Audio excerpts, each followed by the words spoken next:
नमस्कार दोस्तों, मैं हूं शिवम पांडे और आप सभी का स्वागत है आपके अपने चैनल ट्रिक पॉइंट में। दोस्तों, हम लोग इस वीडियो में प्राचीन व मध्यकालीन भारत के सिक्के व संबंधित शासक को ट्रिक के माध्यम से याद करने वाले हैं। आपको पता है कि यहाँ से एग्जाम में बहुत सारे प्रश्न पूछे जाते हैं और इनको याद रखना बहुत ही मुश्किल कार्य है। तो आप इस वीडियो को शुरू से अंत तक जरूर देखिएगा, जिससे आपको सभी पॉइंट अच्छे से और लंबे समय तक के लिए याद हो सकें। तो देरी ना करते हुए चलिए इस वीडियो को शुरू करते हैं। सबसे पहले बात करते हैं भारत में सबसे पहले चमड़े के सिक्के किसने चलाए।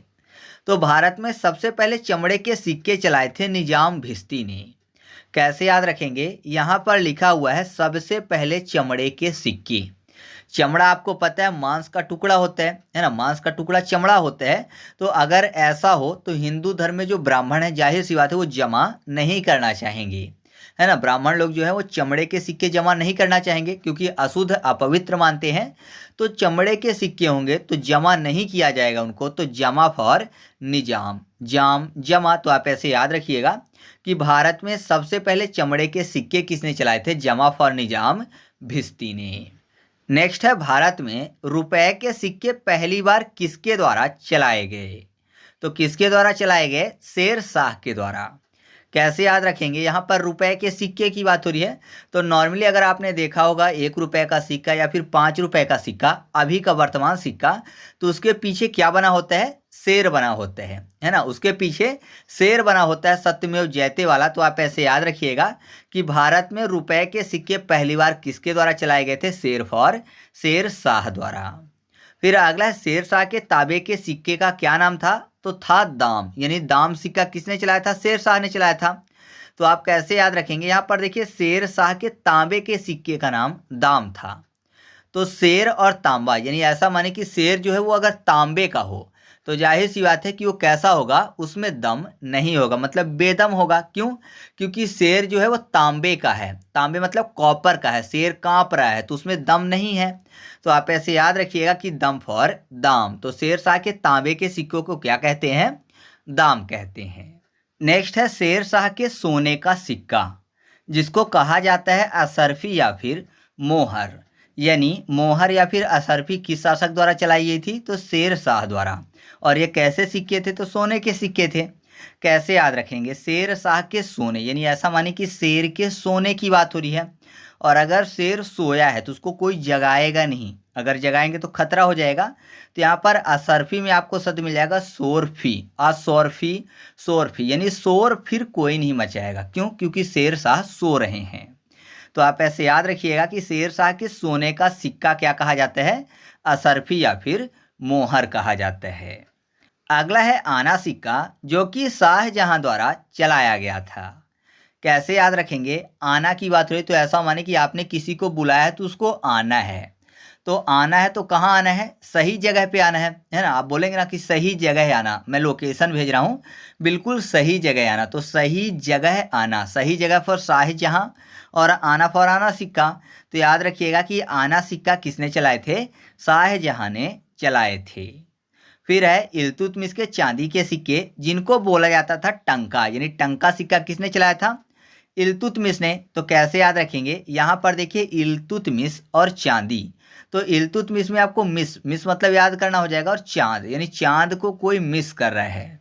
तो चांद को मिस करेगा तो जैसे ही रात होगी तो उसको क्या करेगा, वो एक टक देखेगा। क्यों, क्योंकि मिस कर रहा था चांद को, तो मिस कर रहा था चांद को तो एक टक देखेगा, है ना। टका टक, टका फॉर टंका। तो याद रखिएगा कि मिस यानी इल्तुतमिश और चांद फॉर चांदी। तो इल्तुतमिश के चांदी के सिक्के को क्या बोलते हैं, टंका बोलते हैं। नेक्स्ट है इल्तुतमिश के सोने का सिक्का, जो कि है जीतल। तो अगर आपसे पूछा जाता है कि जीतल सिक्का किसने चलाया था, तो सही जवाब क्या होगा, इल्तुतमिश ने, और यह सोने के सिक्के थे। तो यहाँ पर फिर से आपको शब्द मिल जाएगा मिस। मिस से आप ऐसे समझिए कि लोग बोलते हैं कि मैंने ट्रेन मिस कर दी, मैंने बस मिस कर दी, है ना, मतलब कि छोड़ दिया, मिस कर दिया।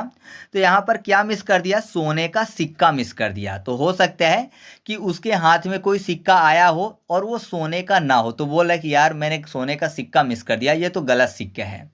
या फिर ऐसा माने कि जैकपॉट टाइप का है ना, मतलब कि हाथ डालो, जो सिक्का मिल गया वो बाहर निकालो, चाहे किसी भी चीज़ का मिल जाए, तो उसमें सभी प्रकार के सिक्के हैं। तो किसी ने हाथ डाला होगा और एक सिक्का बाहर निकाला, क्योंकि नियम यह है कि एक ही सिक्का निकलेगा, जो चाहो आप निकाल लो अंदर से बिना देखे। तो निकाला होगा उसने, तो अब उसके हाथ में जो सिक्का है तो उसको देखकर बोल रहा है कि अरे यार, मैंने मिस कर दिया सोने का सिक्का, नहीं तो मैं जीत सकता था, है ना, जीत भी सकता था वो सोने का सिक्का। तो आप ऐसे याद रखिएगा कि इल्तुतमिश के सोने के सिक्कों को क्या बोलते हैं? जीतल बोलते हैं। फिर है, सबसे पहले शीशे के सिक्के किसने चलाए थे? तो सातवाहन वंश ने चलाए थे। कैसे याद रखेंगे?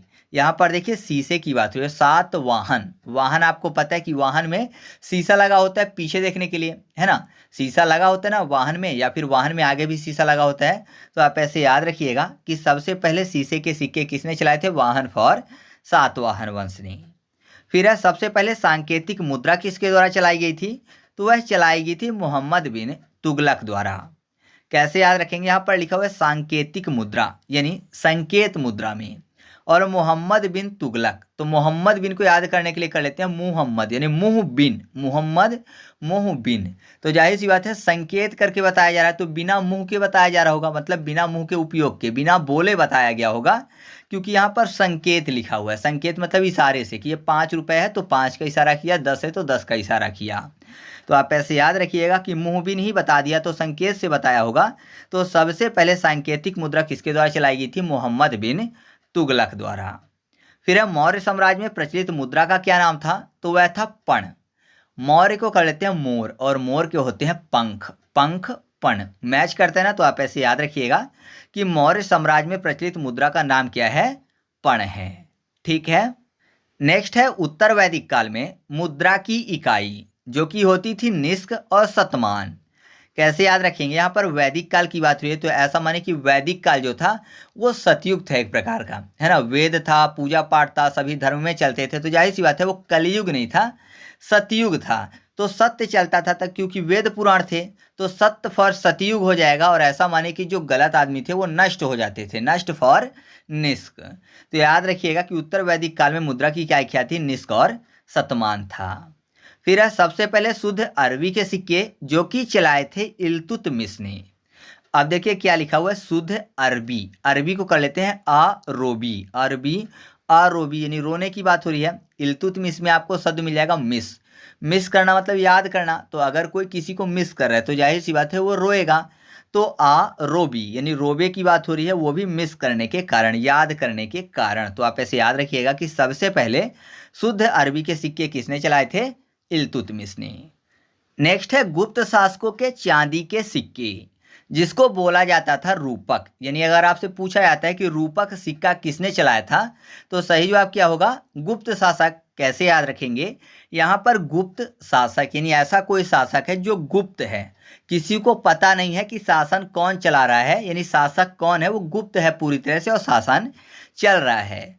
तो जाहिर सी बात है अगर गुप्त है शासक तो उसका रूप किसी ने नहीं देखा होगा, है ना, गुप्त है, छिपा हुआ है, तो उसका रूप किसी ने नहीं देखा होगा। क्यों? क्योंकि वो चांद के अंधेरे में, यानी ऐसा मानिए जब चांद निकलता है रात के समय वो निकलता होगा, दिन में निकलेगा तो लोग रूप देख लेंगे। तो आप ऐसे याद रखिएगा कि गुप्त शासकों के चांदी के सिक्के को क्या बोलते हैं? रूपक बोलते हैं, क्योंकि गुप्त शासक है और चांद जब निकलता है तभी निकलता है। तो जाहिर सी बात है कि उसका रूप किसी ने नहीं देखा होगा, तो रूप और रूपक। फिर अगला है, गुप्त शासकों के सोने के सिक्के जो कि कहे जाते हैं दीनार। ठीक है, तो कैसे याद रखेंगे? गुप्त शासकों के सोने की बात हो रही है, तो ऐसा मानिए कि गुप्त रूप से कोई सोना चाहता है, तो रात के समय तो कोई गुप्त रूप से सोने की जरूरत ही नहीं है, क्योंकि रात का समय होता ही सोने के लिए है।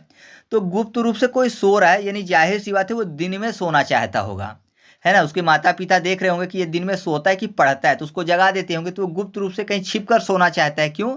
क्योंकि दिन में सो रहा है, रात तो सोने के लिए होती है, तो कोई भी गुप्त रूप से नहीं सोएगा, कहीं भी सो सकता है, तो दिन में सो रहा है इसीलिए गुप्त रूप से सो रहा है। तो दिन फॉर दीनार। तो आप ऐसे याद रखिएगा कि गुप्त शासकों के सोने के सिक्के को क्या बोलते हैं? दीनार बोलते हैं। फिर अगला है, भारत में सबसे पहले शुद्ध सोने के सिक्के जो कि चलाए थे कुषाण शासकों ने। अब देखिए यहाँ पर कुषाण में आपको शब्द मिल जाएगा कासा, कसाण, कांसा यानी ऐसा माने कि शुद्ध सोने की बात हो रही है, मतलब उसमें कांसा नहीं मिला है। आपको पता है सोने में कांसा मिला दिया जाता है तो दोनों के कलर एक जैसे होते तो मैच नहीं करते, लेकिन यहाँ पर लिखा हुआ कि शुद्ध सोने का सिक्का है तो जाहिर सी बात है कांसा नहीं मिलाया गया होगा। तो कांसा फॉर कुषाण, कंसा कुषाण। तो आप ऐसे याद रखिएगा कि भारत में सबसे पहले शुद्ध सोने के सिक्के किसने चलाए थे? कुषाण शासकों ने। फिर है सबसे पहले सोने के सिक्के, ना कि शुद्ध सोने के सिक्के। तो सबसे पहले सोने के सिक्के किसने चलाए थे? तो हिंद यूनानी शासकों ने। ये बहुत आसानी से याद हो जाएगा। मैं अपनी कहानी बताता हूँ कि यहाँ पर लिखा हुआ है सबसे पहले सोने के सिक्के। तो जब भी मैं नानी के यहाँ जाता था तो सोने से पहले मैं नानी से कहानी जरूर सुनता था। मेरी नानी को बहुत सारी कहानियाँ और बहुत सारी किस्से अभी भी याद हैं, जबकि उनकी उम्र बहुत ज़्यादा हो गई, 90 से ज़्यादा हो गई है, फिर भी उनको अभी भी बहुत सारी कहानियाँ और बहुत सारे किस्से याद हैं। तो जब भी मैं बचपन में जाता था तो ये मानिए कि मैं लगभग 2 से 3 बजे रात तक उनसे कहानी और किस्से सुना करता था। तो सोने से पहले नानी से कहानी और किस्से सुनते थे। आप भी बचपन में अगर जाते होंगे तो यही करते रहे होंगे। तो नानी से सुनते थे किस्से और कहानी। तो नानी फॉर यूनानी। तो आप ऐसे याद रखिएगा कि सोने से पहले नानी से कहानी। तो सबसे पहले सोने के सिक्के किसने चलाए थे? हिंद यूनानी शासकों ने। फिर अगला है निसार सिक्का, जो कि जहांगीर ने चलाया था। निसार को करते हैं नशा, निशा नशा, और अगर कोई नशा करके चलता है तो जहाँ चाहे वहीं गिर जाएगा, है ना। मतलब वो अपनी इच्छा से नहीं चल सकता, चलेगा तो कहीं भी गिर सकता है। तो गिर फॉर जहांगीर। तो आप ऐसे याद रखिएगा कि निसार सिक्का जो है वो किसने चलाया था? जहांगीर ने चलाया था। नेक्स्ट है संसव सिक्का, जो कि चलाया था अकबर ने। कैसे याद रखेंगे? संसव में आपको शब्द मिल जाएगा सन, और अकबर को करते हैं अखबार। अकबर अखबार। आपको पता है जैसे ही सन निकलते हैं यानी जैसे ही सुबह का समय होता है सबके घर में अखबार पहुंच जाता है। जो अखबार लेते हैं तो बड़े सुबह सुबह ही अखबार पहुंच जाता है। तो आप ऐसे याद रखिएगा कि सन के साथ अखबार आता है। तो संसव सिक्का किसने चलाया था? अखबार फॉर अकबर ने। फिर है जलाली चौकोर सिक्का, जो कि अकबर ने ही चलाया था। तो अकबर को क्या बोलते थे? जलालुद्दीन, है ना। तो जलालुद्दीन फॉर जलाली हो जाएगा। तो याद रखिएगा कि जलाली चौकोर सिक्का किसने चलाया था? अकबर ने चलाया था। या फिर चौकोर, जो अखबार होता है वो लगभग चौकोर होता है, गोल नहीं होता ना, वो चौकोर साइज का होता है। तो आप ऐसे भी याद रख सकते हो। नेक्स्ट है अदली सिक्का, जो कि चलाया था मोहम्मद बिन तुगलक ने। कैसे याद रखेंगे? यहाँ पर अदली की बात हो रही है और मोहम्मद में आपको शब्द मिल जाएगा मोह बिन। मोह माया की बात हुई तो मोह के बिना। अदली को कर लेते हैं अदली बदली टाइप का।